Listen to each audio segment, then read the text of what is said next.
Hello, in this video I want to show you how to enable or disable BIP/PBP on a Dell Alienware monitor.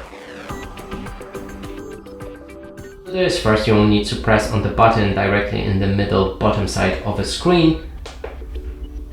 Navigate up to the settings. Scroll down to the BIP/PBP.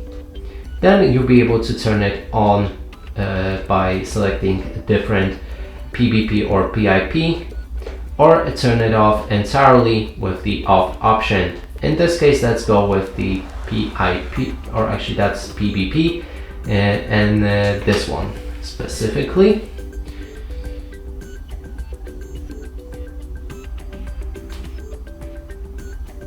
And here we have it. And that's it for this video. Hope you like it. Please consider subscribing to our channel, leave a like and a comment below.